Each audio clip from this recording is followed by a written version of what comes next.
Once upon a time, in the majestic city of Shravasthi, the Buddha wandered through the lanes, sharing his wisdom with all who would listen. One day, as he walked by the marketplace, he encountered a humble beggar who was well known among the townsfolk for his endless begging, yet never receiving enough. Seeing the Buddha approaching, the beggar gathered his courage and approached him, bowing deeply. "Great teacher," he said, "I live my life asking for alms, but I never receive what I need. Could you teach me the secret to abundance?" The Buddha observed the beggar's ragged clothes, his worn face, and the deep shadows of hardship upon him. With compassion stirring in his heart, he nodded and said, "Indeed, you shall learn. But tell me first, what do you possess?" The beggar was surprised. "How can I possess anything? I am but a poor man with nothing to my name." "Ah," replied the Buddha, "every person possesses something. Tell me truly, what do you have?" The beggar thought for a moment and then said, "I have my worn shirt and a bowl for my alms." To this, the Buddha offered a gentle smile. "You indeed have things that are yours. Now, tell me, in the spirit of generosity, what are you willing to give?" The beggar was struck by the Buddha's words and hesitated, pondering deeply. Though his heart felt the strain of scarcity, he reached into his pocket and found a single, shining silver coin, a possession that imparted a modicum of stability. He held it out to the Buddha, who accepted it, congratulating the beggar on his willingness to give despite his poverty. "You see," the Buddha explained, "true abundance lies not in what you receive, but in what you give. The act of giving itself opens your heart, connecting you to others and their compassion. Henceforth, as you offer your heart freely, the world shall offer back to you with greater fullness." With newfound understanding, the beggar thanked the Buddha and continued his life, finding not just abundance, but also warmth from others who noticed his changed spirit. In this legend, it is understood that giving nurtures the spirit, and through giving, one becomes truly prosperous enough to open possibilities for receiving. In a peaceful jungle far away, there lived a young elephant named Ellie. Ellie was not like other elephants. She had a special blanket that helped her sleep soundly every night. Her blanket was soft and colorful, and it was covered in magical stars that twinkled gently in the dark. One evening, as the sun began to set, Ellie felt her eyelids getting heavy.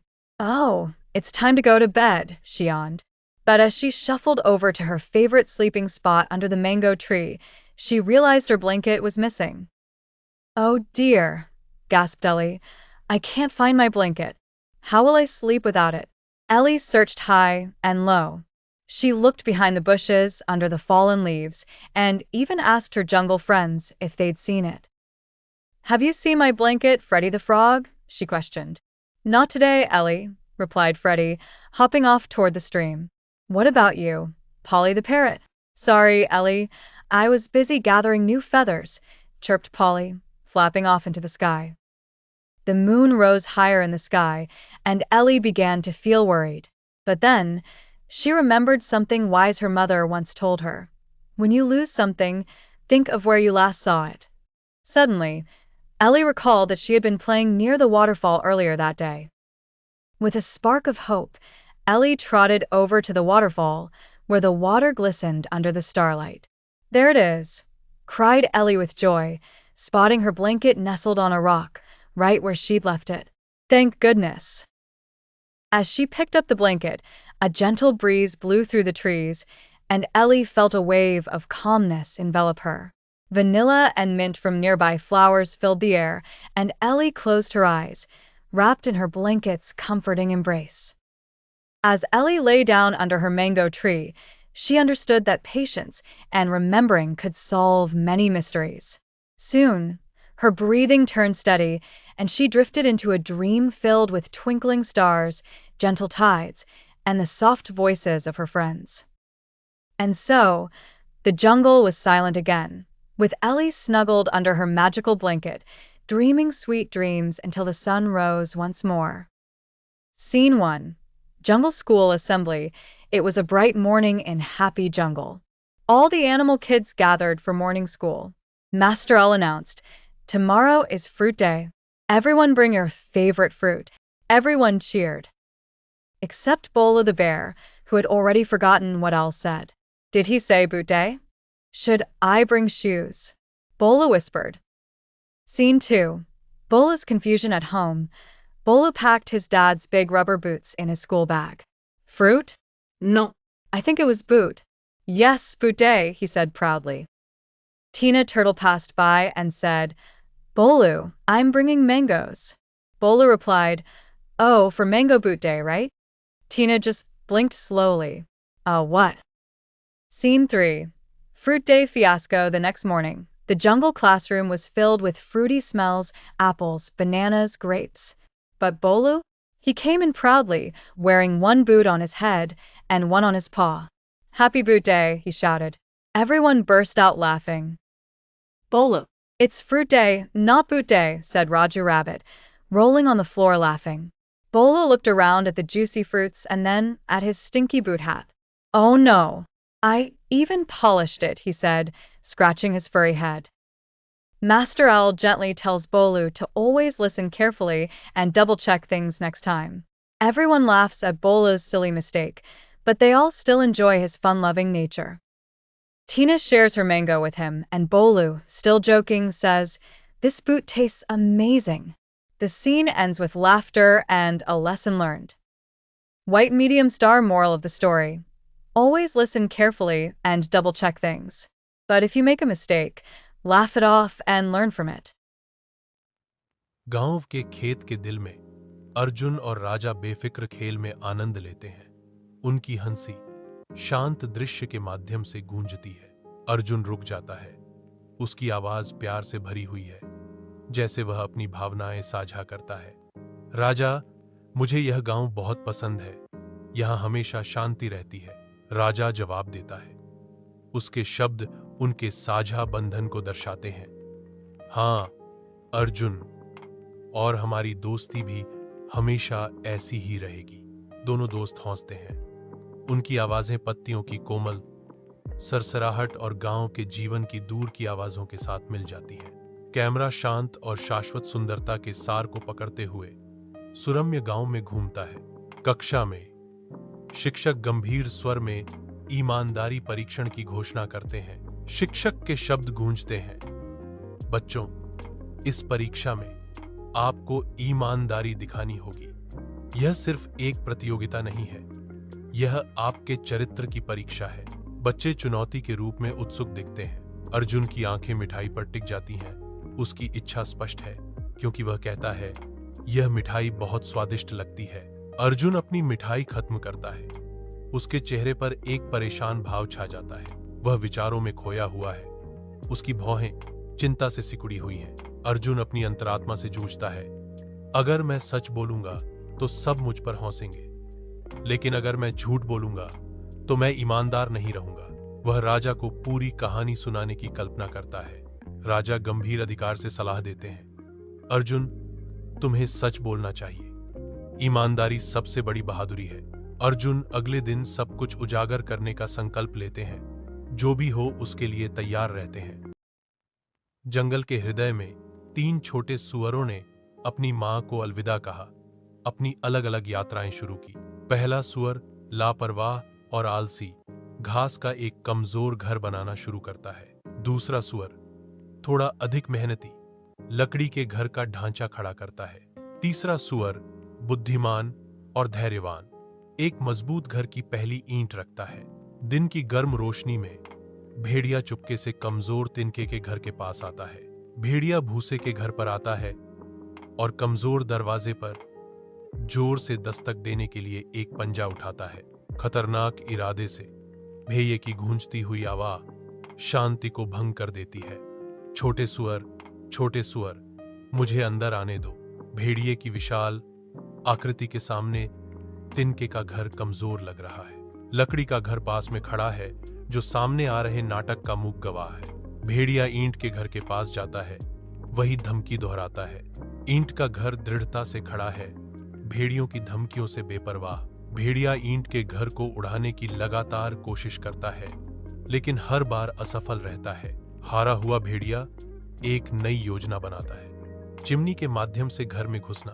अंदर तीसरा सुअर खुद को व्यस्त रखता है, एक बड़े बर्तन में पानी उबालता है, ऊपर के खतरे से अनजान। In a quaint little forest, rumors floated among the woodland creatures about an ancient tortoise known as Timmy, who owned a peculiar last name, Time Traveling. True to his moniker, Timmy could zip through different epochs at the blink of an eye, all thanks to his grandfather Clockshell. Timmy was not the fastest by nature, but through his travels, he had learned many things, including patience, and could tell when to be slow and steady, and when to sprint through the annals of history. The forest also housed a hyperactive hare named Heather. Heather never stayed still. She prided herself on her speed. Winning races was her forte, and her motto was, "Fast and furious wins the race." One sunny afternoon, Heather teased Timmy for his persistent napping. "Timmy, how about a race to refresh those old bones of yours?" Heather challenged with a smirk. Timmy smiled gently. "Very well, but let's race through decades, not just the forest paths, shall we?" Heather, curious and confident, accepted, not realizing the depth of Timmy's challenge. The race day arrived, and Timmy's clock shell ticked, whisking them into medieval times. Heather dashed ahead, leaving Timmy to admire the tapestries and jousting knights. "History is boring," Heather shrieked, zipping ahead. But when Timmy reached the Renaissance, he took it slow, appreciating the art and conversing with Leonardo da Vinci. He didn't know Heather had spiraled away through times she'd known nothing about. Soon she found herself lost in the Victorian age, baffled by etiquette and corsets. By the time Heather reached the Roaring Twenties, Timmy had befriended F. Scott Fitzgerald, savoring each moment with less haste and more attention. While Heather sprinted without pause, leaving one era for the next, Timmy wisely collected experiences, learned from scholars, and stored memories. Finally, at the end of their journey through time, Heather dragged herself, a bundle of confusion and historical mishaps, across the finish line. Timmy emerged quietly behind her, carrying a treasure trove of timeless wisdom. Heather learned a valuable lesson. "I kept rushing, but understood little," she admitted. "Time isn't a race, it's a journey." Timmy nodded. "Sometimes, slowing down and savoring life's lessons makes you the true winner."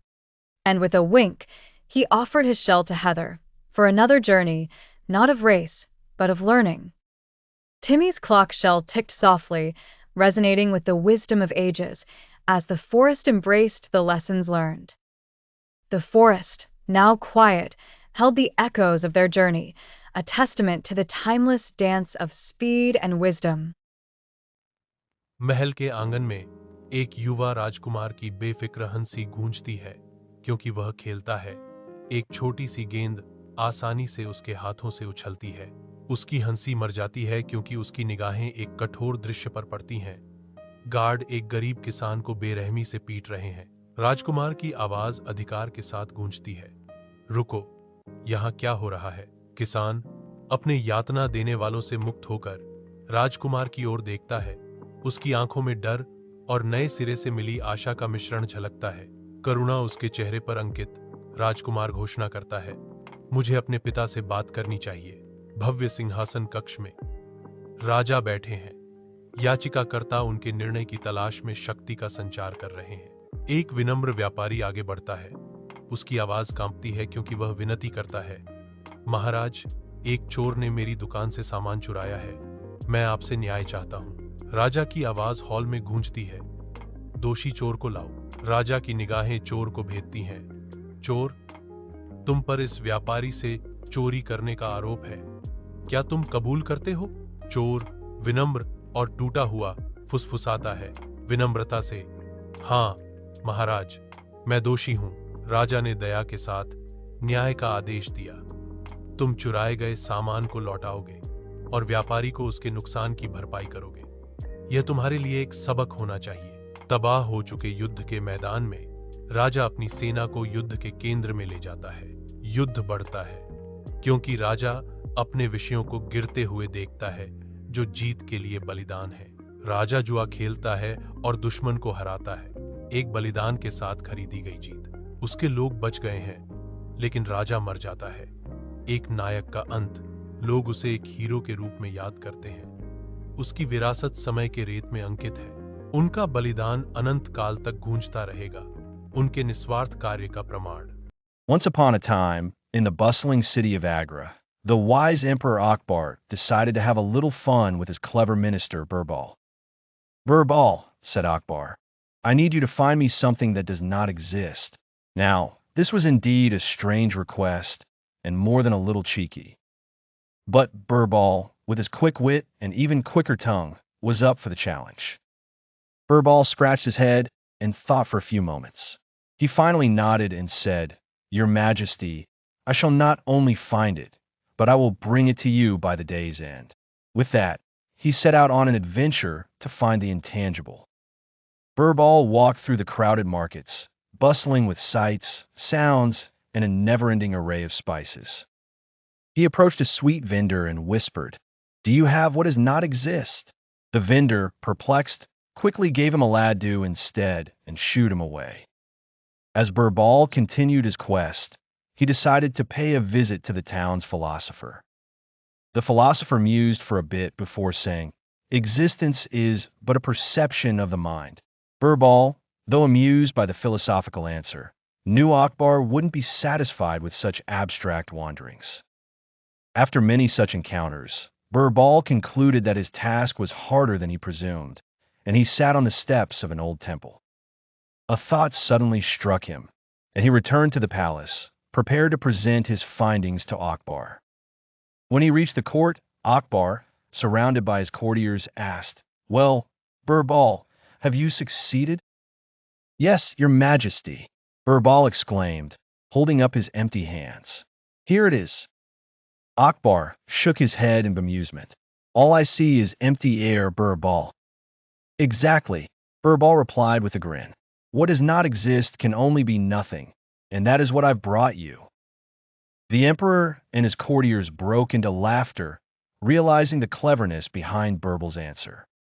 Akbar clapped Birbal on the back and said, You have once again shown me that wisdom is knowing not only what is present, but also what is absent. In a quaint village, there lived a large joint family led by the patriarch, Grandpa Sri Haridis. He had 3 sons, Ram, Sham, and Mohan, each with their own families under the same roof. Harmony was their way of life, meals shared, festivals celebrated, and fields tilled together. As time passed, however, the younger members of the family began to harbor envy and pride. Ram's wife felt she did more work, Sham was convinced he'd received less land, and Mohan felt his children were less loved by Grandpa. Gradually, disagreements erupted. One day, the 3 brothers brazenly declared to Grandpa, Baba, we want to separate now. Deeply saddened, Grandpa was silent, but soon summoned the brothers and handed each a single stick. Break it, he commanded. They easily snapped the sticks in 2. Grandpa then gave each brother a bundle of sticks, urging them, Break this. Despite their best efforts, none could fracture the bundle. Grandpa smiled wisely and declared, Children, this is the lesson from our family. Alone, we are weak, but together, no one can break us. Tears welled in the brothers' eyes. They apologized and vowed never to part ways again. From that day, laughter, love, and unity returned to the household. Moral of the story. Strength lies in unity. Families remain strong only when respect and cooperation thrive among them. हरे भरे जंगल के हृदय में गुब्बू हाथी आलस्य से घूमता है। उसका मोटा शरीर उसकी आरामदायक जीवन शैली का प्रमाण है। अचानक चिंकी गिलहरी दृश्य में फूट पड़ती है। उसका छोटा सा शरीर आंसुओं से कांप रहा है। चिंकी गिड़गिड़ाती है, मेरी मदद करो। गुब्बू, मेरा घर बारिश में बह गया। गुब्बू अपने सूंड से उसे झटकते हुए जवाब देता है, हम इसे कल करेंगे, चलो अब आराम करते हैं। नदी क्रोधित है, इसका पानी सूजा हुआ और निर्दयी है, क्योंकि चिंकी का घर लगातार बाढ़ के आगे झुक जाता है। अराजकता के बीच डरे हुए जानवर बाढ़ से सांत्वना की तलाश में नदी के किनारे इकट्ठा होते हैं। गुब्बू चिंकी की निराशा देखता है, उस पर करुणा की लहर दौड़ जाती है। नई दृढ़ संकल्प से प्रेरित गुब्बू चिंकी की मदद करने का फैसला करता है। उसका दिल दृढ़ संकल्प से भरा हुआ है। बड़ी मेहनत से गुब्बू एक ऊंचे पेड़ को गिराने के लिए अपनी सूंड और विशाल शरीर का उपयोग करता है। गिरा हुआ पेड़ उग्र नदी पर एक मजबूत पुल बनाता है, जो तबाही के बीच आशा का प्रतीक है। घने जंगल के बीच सहयोग का एक सिम्फनी खुलता है, क्योंकि जानवर एक पुल का पुनर्निर्माण और सुदृढ़ीकरण करने के लिए एकजुट होते हैं। उनके सामूहिक प्रयास चिंकी के लिए एक अभयारण्य बनाते हैं। आभार की एक हार्दिक भावना में चिंकी अपनी राहत व्यक्त करती है। धन्यवाद गुब्बू, अगर आपने मदद नहीं की होती तो मैं बेघर हो जाती। गुब्बू गहन अनुभूति के क्षण में सच्ची खुशी का सार प्रकट करता है। अब मैं समझ गया, मदद करने में वास्तविक खुशी है। जंगल में जानवरों की एकता का जश्न मनाते हुए नई उम्मीद गूंजती है। उनके संयुक्त प्रयासों से करुणा और साझा उद्देश्य का ताना बाना बुना जाता है। Born Cassius Clay in 1942 in Louisville, Kentucky, Muhammad Ali burst onto the boxing scene with unparalleled charisma and skill. He won an Olympic gold medal in 1960, then secured the World Heavyweight Championship by defeating Sonny Liston in 1964. Transformed by embracing Islam and his new name, Ali stood firm against the Vietnam draft, a choice that cost him dearly. After a 3-year ban, he returned, famously regaining the title in 1974 by defeating George Foreman in the Rumble in the Jungle. Ali's courage shone through his battles in and out of the ring. His wit and confidence inspired millions. This is Muhammad Ali, and this is how he defined greatness beyond boxing. Rahul एक पेड़ की छांव में सपने देखता है, अपने पिता के खेतों में कड़ी मेहनत से अनजान। कड़ी धूप में उसके पिता मिट्टी खोदते हैं, जो राहुल की शांतिपूर्ण नींद के बिल्कुल विपरीत है। पिताजी की आवाज मैदान में गूंजती है, राहुल उठो और कुछ काम करो, तुम कब तक सोते रहोगे? राहुल पलटकर जवाब देता है, आंखें अभी भी बंद है। पिताजी, एक दिन मैं अमीर बनूंगा और मुझे कुछ नहीं करना पड़ेगा। पिता रुकता है, उसके बेटे के शब्दों का भार हवा में भारी पड़ जाता है। घने जंगल में खोया हुआ राहुल आगे बढ़ता है, हर कदम अनिश्चितता से भरा हुआ। हरे रंग में सुनहरे रंग की चमक, एक सुनहरा पक्षी दिखाई देता है, जो आशा या लालच का प्रतीक है। राहुल की आंखें लालच से चमक उठती हैं जब वह पक्षी को देखता है। अगर मैं इस पक्षी को पकड़ लूं तो मैं इसे बेच सकता हूं और अमीर बन सकता हूं। धन के सपने उसकी महत्वाकांक्षा को प्रज्वलित करते हैं।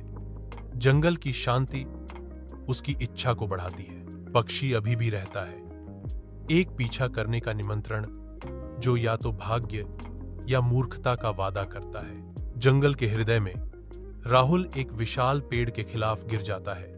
उसका चेहरा थकावट का मुखौटा है। वन के सांझ की सिम्फनी हवा में भर जाती है, जैसे एक छोटा पक्षी फड़फड़ाता हुआ नीचे आता है, पास ही उतरता है। पक्षी बोलता है, उसकी आवाज साफ और तेज है, राहुल, तुम मुझे पकड़कर अमीर बनना चाहते हो, लेकिन क्या तुम वास्तव में जानते हो कि असली दौलत क्या है? राहुल चौंकर ऊपर देखता है, उसकी आंखें अविश्वास से चौड़ी हो जाती हैं। नहीं, मुझे बताओ। पक्षी के शब्द नए ज्ञान के साथ गूंजते हैं। असली दौलत कड़ी मेहनत है। मैं कोई सुनहरा पक्षी नहीं हूं, बल्कि वह हूं जो आपकी किस्मत बदलने आया है। In the heart of a valley cradled by emerald hills, the village of Elderglow thrived like a quiet secret. It was a place where time seemed to pause, where cobblestone paths wound past thatched cottages and wildflowers spilled over stone walls. The air carried the scent of fresh bread from Mara's bakery and the faint tang of iron from Torrens forge. Elderglow's people, some 300 strong, lived by the rhythm of the seasons, their days woven with honest work and small joys. At the village's center stood an ancient oak, its gnarled branches stretching like a guardian's arms. Beneath it, the elders held council, their voices low and deliberate, settling disputes over stray goats or shared water rights. The oak was more than a tree, it was the soul of Elderglow, said to be planted by the first ones, who whispered wisdom into its roots. Every spring, the villagers hung ribbons on its branches, praying for health and harvest. This year, though, the leaves were browning early, and whispers of worry rippled through the lanes. Lyra, a sharp-eyed girl of 16 with a knack for noticing what others missed, was the first to sense something wrong. She'd been tending her family's herb garden when she noticed the soil was too dry, despite the rains. The stream that fed the fields was thinning, its usual chatter reduced to a murmur. At the market, old Tamsin muttered about a curse, but Lyra didn't believe in curses. She believed in answers. She began asking questions, starting with Torin, the blacksmith, whose hammer never stilled. "The stream's low because the northern spring's blocked," he grunted, wiping soot from his brow. "Seen it before, 30 years back. Rocks fall, choke the flow." Lyra nodded, but his words didn't sit right. Next, she sought Mara, whose bakery doubled as the village's gossip hub. "It's the loggers from Cresthaven," Mara said, kneading dough with fierce precision. "They're cutting too close to the springs, mucking up the water with silt." Lyra frowned. Cresthaven was a day's ride away, and their loggers hadn't been seen in months. Determined, Lyra hiked to the northern spring herself, her boots crunching on pine needles. The path was steep, the air sharp with cold. When she reached the spring, she found no fallen rocks, no silt, just a strange, deliberate pile of stones damming the flow. It wasn't natural. Someone had built it. She returned at dusk, calling a meeting under the oak. The elders, skeptical but fond of Lyra's fire, listened as she described the dam. "Someone starving our stream," she said. "Not Cresthaven, not nature, someone close." The crowd murmured, eyes darting to neighbors. Tamsin clutched her shawl, muttering about curses again. The council decided to watch the spring. For 3 nights, Lyra and a few others took turns hiding in the pines. On the 3rd night, under a sliver of moon, Lyra spotted a figure, Heron, a quiet farmer who kept to himself. He was adding stones to the dam, his movements careful, almost reverent. When confronted, Heron's face crumpled. "I had to," he whispered. "My crops were failing. The water wasn't enough. I thought if I slowed the stream, my fields would get more." The village was torn. Lyra spoke up. "Fix the spring, Heron. Work the fields with us. Share the water fair. We're stronger together." The elders nodded, and the village agreed. Heron, shamed but relieved, helped clear the stones. Meera गांव की सड़क पर खुशी से उछलती है। उसकी हंसी तेज धूप में गूंजती है। वह रवि को सड़क के किनारे उदास बैठे हुए पाती है। उसके फटे हुए कपड़े कठिनाई की कहानी कहते हैं। वह मिट्टी से कुछ बनाने में तल्लीन है।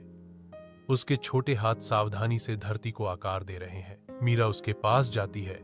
उसकी आवाज जिज्ञासा और चिंता से भरी हुई है। "आप क्यों नहीं खेल रहे हैं?" अविराम धूप में रवि गांव की सड़क पर दुख में सिर झुकाकर चलता है। रवि निराशा से भरी आवाज में फुसफुसाता है, "मेरे पास खिलौने नहीं हैं और न ही दोस्त हैं।" मीरा घुटने टेकती है, सांत्वना देती है और एक नया साथी देती है। "यहाँ, अब वह तुम्हारी दोस्त है। उसका नाम रानी है। वह बहुत खुशमिजाज है, जैसे तुम हो सकते हो।" रवि ऊपर देखता है। रानी से मिलते ही उसकी आंखों में उम्मीद की झलक आती है। अपने घर के अंदर मीरा अपनी माँ के साथ दिल से बातचीत शुरू करती है। मीरा दयालुता का एक पल साझा करती है। "माँ, मैंने अपनी गुड़िया रवि को दी।" माँ ने गर्मजोशी से जवाब दिया, "तुमने बहुत अच्छा काम किया मीरा।" खुशी बांटने से बढ़ती है। बात मीरा मुस्कुराती है, अपनी माँ की भावना को दोहराते हुए। "हाँ माँ, अब रवि भी खुश है।" कमरा खुशी की एक शांत भावना से भर जाता है, जो देने के साधारण कार्य का प्रमाण है।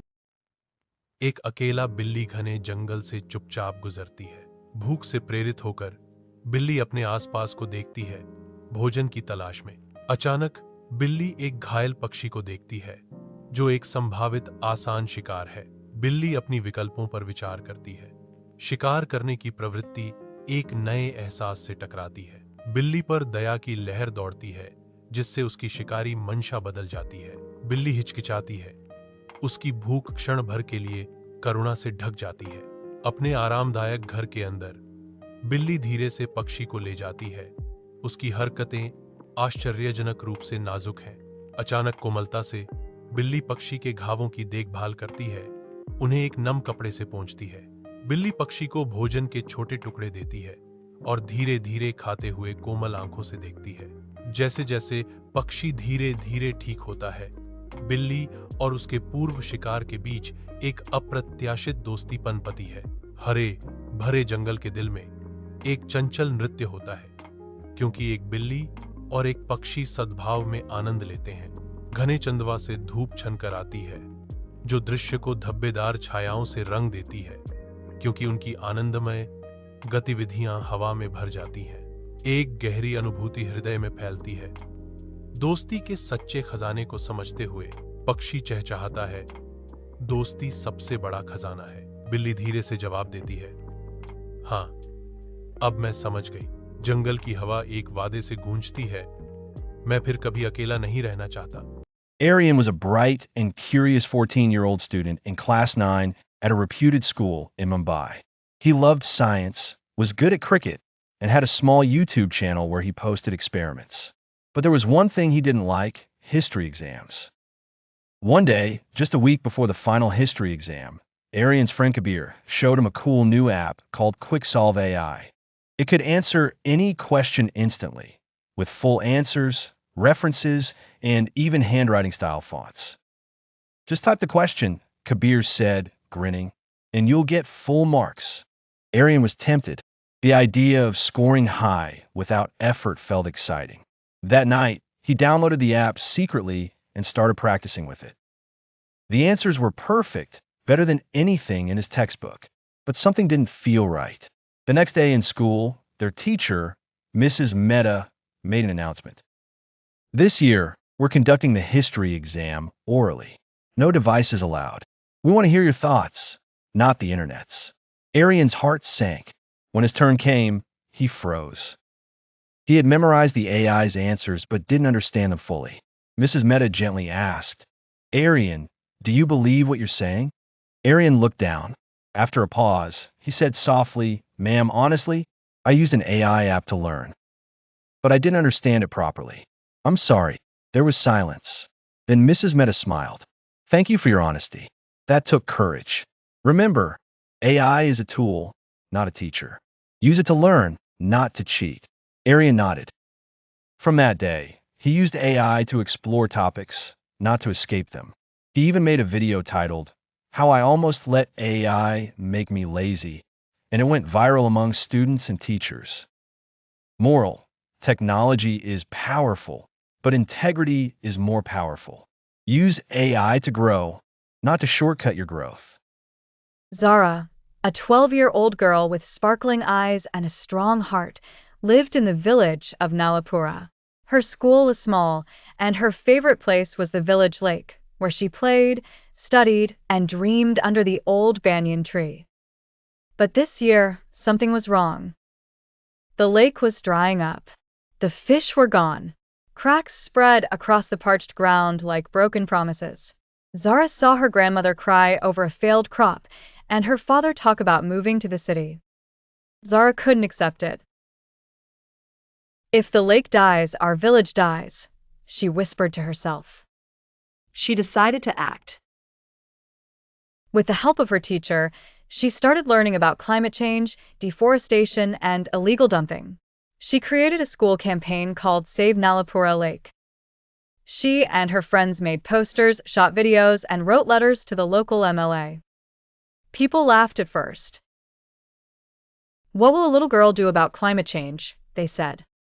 But Zara didn't stop. Her story reached local news. Then a Bengaluru-based eco-group visited the village and partnered with her campaign. They brought volunteers, planted 500 trees, installed rainwater harvesting systems, and taught the villagers about sustainable farming. Within 6 months, the first rain came. The lake began to fill. Slowly, the birds returned. So did hope. Zara was invited to speak at a Climate Youth Summit in Delhi, where she ended her speech with, "We're not too small to make a difference. We're just the right size to begin." The jungle bursts with life, a vibrant tapestry marred by an unspoken divide. Elephants lumber through the dense undergrowth, their massive forms a stark contrast to the delicate deer grazing in a distant meadow. Rabbits scurry around the base of an ancient banyan, each group isolated in their own world, oblivious to the potential of unity. From his perch high above, Chimpu the monkey observes with worry, his heart heavy with a vision of what could be. If only we could all work together, this jungle could be even more beautiful. In the heart of the jungle, preparations buzz for the Jungle Festival, vibrant with anticipation. Motu the elephant diligently sweeps the grounds, transforming the earth with rhythmic strokes. High above, Chimpu the monkey adorns the trees with colorful flags, painting the scene with joy. Bolu the bear, a culinary artist, crafts delectable treats with nature's bounty. The air crackles with excitement as the animals unite in a symphony of cooperation. Mithu, the parrot, announces, "Everyone is invited to the festival." Under a canopy of lanterns, the Jungle Festival bursts with life as animals gather, their laughter echoing through the warm night. Moru the peacock, a whirlwind of color, twirls and leaps, his iridescent feathers catching every ray of light. Buriram the owl, perched high above, nods sagely, his wise words resonating in the hearts of all who listen. Raja Singhu the lion strides confidently to center stage, his powerful presence commanding the attention of every creature. Pablo Picasso was born in Malaga, Spain in 1881, destined to revolutionize the art world. He moved to Paris in his early 20s, becoming a pivotal figure in modern art. His work shifted the boundaries of artistic expression, ushering in the Cubist movement. Key life events included his blue and rose periods, marked by deep emotional turmoil, and his evolving styles that challenged norms. Known for his fierce creativity and relentless innovation, Picasso's art reflected profound insights into human nature. This is Picasso, and this is how he changed how we see art. In a quiet little town that thrived on boredom and gossip, there existed an enthusiastic young lad named Rohan. Rohan, as you might guess, was a social media aficionado. His daily delight stemmed not from actual conversations with the living, breathing folks of his town, but rather from the climbing numbers of his followers and likes online. One fine morning, while gallantly surfing the web of viral myths, Rohan stumbled upon a hashtag trending faster than gossip at a knitting club, #MiracleCure. Now, miracle cures are often like the tooth fairy, great in theory, hard to prove in practice. But the populace had taken to the herbal hype, claiming that this mythical grass could cure anything from a common cold to turning into a unicorn. If only life were that simple. Rohan, never one to miss out on digitized fame, sniffed opportunity and decided, if the world loves fairy tales, why not extend the saga? With more fiction than fact, Rohan whipped up a story about how the herb had performed a miracle on his grandmother, who, little did she know, was about to become a viral sensation overnight. And viral it went. People, driven by desperation, ignored their diets and started hoarding the herb like squirrels preparing for winter. It was all green but far from gold. Within days, Mrs. Sharma waddled over to Rohan's abode. A kind soul fighting the villainous clutches of cancer, she was in tears, saying, "Rohan, your post was my beacon of hope. I traded my life savings for a sham, and now I'm deprived of my actual medicine." Rohan was hit by the realization like a pie to the face. His hunger for internet clout had crossed from the realm of funny antics into the treacherous terrain of human impact. His conscience, having found its voice, prompted him to delete his deceitful post. Instead, he uploaded a heartfelt confession. In pursuit of digital fame, I neglected the truth. Lesson learned. The online world isn't always your friend, and truth, no matter how boring, reigns supreme. At first, the backlash from the online horde was enough to send Rohan into a digital remorse spiral. Yet surprisingly, they applauded his sincerity, sparking a new trend. Hashtag think before you share. Rohan realized hindsight is the best learning app and that truth, not followers, is the currency of real credibility. Moral: chasing attention with false narratives can have unintended consequences. Be an ambassador of truth and a warrior against wishful falsehoods. Fact check before you click share, and remember honesty is the quintessential influence strategy. 13-year-old Rehan was a smart and tech-savvy boy who loved making fun videos. He had just crossed 5,000 followers on his school's social media platform and felt like a little influencer. One morning, Rehan got a message from a friend with a video that shocked him. It showed their strict Principal Sharma dancing in a towel and singing old Bollywood songs. The video looked real. Everyone in school was laughing and sharing it. Even teachers were whispering about it. Rehan, curious and excited, uploaded it to his page with the caption, "Principal Sharma ka asli talent." Face with tears of joy, hashtag caught on camera. Within hours, the video went viral. But by evening, a serious message came from the school. The viral video of Principal Sharma is fake. It's created using deepfake AI technology.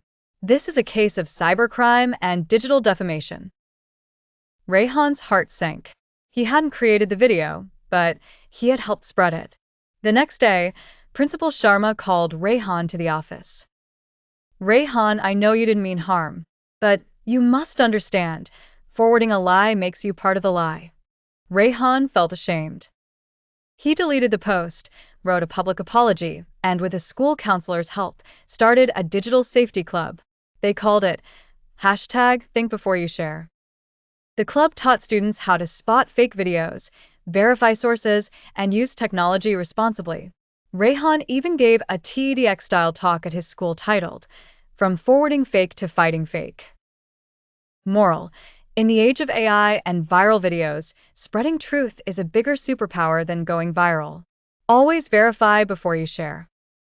Long ago, in a quaint village, there lived a boy named Arav. Arav was smart but very impatient and constantly troubled by life's problems. He believed everything in life should be easy. Grandpa smiled and said, "Come, let me show you the secret of life today." They went into a nearby forest. There stood a large tree whose shade was very comforting. Grandpa said, "Look how soothing this tree's shadow is. But if this tree hadn't endured the sun's heat, it wouldn't provide such shade." Arav remained silent. Then they climbed to the top of the hill, where the sunset was visible. Grandpa asked, "Tell me, Arav, how does this scene look?" Arav replied, "Very beautiful, peaceful." Grandpa smiled and said, "This beauty is only because the sun endured the heat all day and never stopped moving. Life is the same. Sadness, troubles, failures, these are the heats of life. But this heat makes us stronger and makes life beautiful." Arav understood now. He began to see his problems as challenges. He stopped complaining and started learning. Within a few years, the same Arav became the most successful and respected young man in the village. People started to seek inspiration from him. Moral of the story: darkness, troubles, and failures are necessary in life. They lead us to light, understanding, and success. Without heat, there is no shade. Similarly, without struggle, there is no real success. Herb. गांव के चौक में युवा चौराहे पर बैठे हैं। उनकी निगाहें मोबाइल फोन पर टिकी हैं। वे सोशल मीडिया पर अपनी जिंदगी अपलोड करते हैं। जैसे जैसे उनकी दुनिया एक स्क्रीन तक सिमटती जाती है, वे लाइक्स और कमेंट्स की लालसा करते हैं। दादाजी दुख के साथ दृश्य देखते हैं। उनकी वृद्ध आंखें एक दुनिया को दर्शाती हैं जो दूर जा रही है। दादाजी भारी मन से सवाल करते हैं, क्या हो रहा है? तुम सब वास्तविक दुनिया से क्यों दूर हो रहे हो? गांव के स्कूल के अंदर युवा ध्यान भटक जाता है क्योंकि बच्चे चुपके से अपने फोन पर टैप करते हैं, सोशल मीडिया के आकर्षण में खो जाते हैं। रजनी देखती है, उसका भाव विचारशील है क्योंकि वह छात्रों के डिजिटल प्रेम प्रसंगों को देखती है। कोमल बुद्धिमत्ता से रजनी कहती है, सोशल मीडिया का उपयोग करें, लेकिन अपनी पढ़ाई और वास्तविक जीवन को न भूलें। उसके शब्द हवा में लटके हुए हैं, जो स्क्रीन और क्षणिक संबंधों से भरी दुनिया में संतुलन की याद दिलाते हैं। जैसे ही शाम ढलती है, गांव के युवा दादाजी के घर पर इकट्ठा होते हैं। उनके चेहरे प्रत्याशा से चमकते हैं। दादाजी युगों की बुद्धिमत्ता से कहते हैं, सोशल मीडिया एक शक्तिशाली उपकरण है, लेकिन इसका उपयोग सावधानी से किया जाना चाहिए। वह उन्हें इसकी शक्ति का सदुपयोग करने की चेतावनी देता है, फिर भी इसके कपटी पकड़ के खिलाफ चेतावनी देता है। ज्ञान प्राप्त करने, दूसरों से जुड़ने और सकारात्मक बदलाव लाने के लिए सोशल मीडिया का उपयोग करें, लेकिन इसे अपनी लत न बनने दें। In the heart of a bustling little town, an old antique shop stands untouched by the passage of time, filled with mysterious trinkets that seem to whisper their own stories. The shopkeeper, a wise and wrinkled man named Mr. Blathers, has owned it since the dawn of creation, or so he claims. One dreary Wednesday, a young lad named Tommy stumbled into this peculiar shop, lured by the promise of adventure. On entering, his eyes caught sight of a dusty, old lamp. Mr. Blathers, with a twinkle in his eye, waved Tommy over and whispered, "Inside this lamp is a genie, ready to grant you one wish. But be careful. Choose wisely, for the genie is a cheeky bugger." Tommy snorted, not entirely sure he believed this fairy tale, but the allure of magic was too strong. With a playful grin, he decided to make his wish. "I wish for nothing but trips and treasures." In a flash, the lamp shuddered, and a bizarre symphony of trumpets filled the air. Out popped the genie, looking rather like a glorified parrot, with unruly hair and a suspiciously sardonic smile. "Uh-huh, you've wished for trips and treasures, you clever little rascal," shouted the genie with a trickster's glee. A parchment appeared, detailing an elaborate treasure hunt across the globe, the prize being the discovery of the long-lost crown of Blunderland. If only Tommy could solve the riddles. But here's the twist. With each step closer to his prize, Tommy found himself entangled in challenging situations, solving puzzles in Pompeii, deciphering ancient scripts in the tombs of Siwa, and nearly being turned into human fondue in the lost city of Cheddar. In his final challenge, standing in a dilapidated, eerie castle, the ultimate riddle unfurled, a test of character, where Tommy had to choose between taking the crown or freeing a gaggle of cursed chorus girls stuck on repeat. Realizing that no crown could outweigh a good deed, Tommy chose to liberate the singers, and the genie's laughter boomed throughout the castle. Mr. Blathers chuckled upon Tommy's return. "Did you learn your lesson?" he queried. "That I did. It's the journey, not the treasure itself, that truly counts," replied Tommy wisely.